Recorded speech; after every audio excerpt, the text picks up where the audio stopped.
தேவனுடைய பரிசுத்த நாமத்திற்கு மகிமை உண்டாவதாக. இந்த காலை வேளை உங்கள் அனைவரையும் ஆண்டவராகிய இயேசு கிறிஸ்து இன்ப நாமத்தில் உங்களை அன்போடு வாழ்த்தி வரவேற்கிறேன். விண்துளிகள் வாயிலாக இந்த நாளில் சந்திப்பதிலே மிகுந்த மகிழ்ச்சி அடைகிறேன்.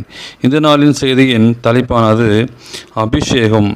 வேதத்தில் உள்ள அபிஷேகத்திலே மிகப்பெரிய அல்லது உயர்ந்த அபிஷேகம் அது ஆரோனின் அபிஷேகம்.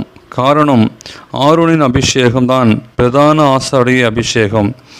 எந்த ஆரோனின் அபிஷேகம் என்ன, அது எங்கே யாரு கிடைக்கும் என்பதை நாம் சிந்திக்க இருக்கிறோம். இந்த விதமான அபிஷேகத்தும் உபவாச நாளை கிடைக்குமா, அல்லது படித்து பட்டம் வாங்கினால் கிடைக்குமா, வேறு எந்த விதத்தில் கிடைக்கும்?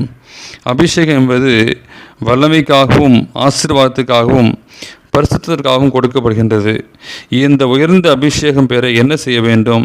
இப்படிப்பட்ட அபிஷேகம் வேண்டுமென்றால் சங்கீதம் 133 சங்கீதம் தெளிவாக காணலாம். இதோ சகோதரர்கள் ஒருமித்து வாசம் பண்ணுகிறது எத்தனை நன்மையும் எத்தனை இன்பமானது. 133 வாசிக்கிறோம்.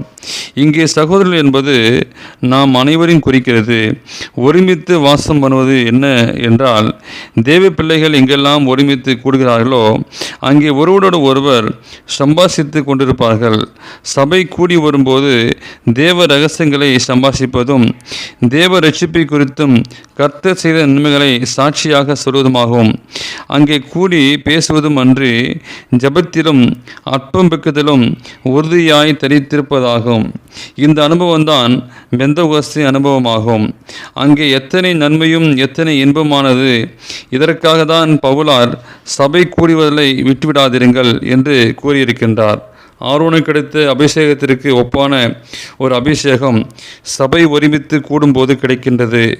இந்த உன்னதமான அபிஷேகம் எத்தனை நன்மைகள், எத்தனை இன்பம். எங்கு சகோதரம் இல்லையோ அங்கு அபிஷேகம் இல்லை. இந்த திருச்சபையிலே நீங்கள் நன்மாக பரிசுத்தமான ஓய்வு நாளை கூடும்போது ஆவியாருடைய அபிஷேகத்தை நாம் பெற்றுக்கொள்வோம்.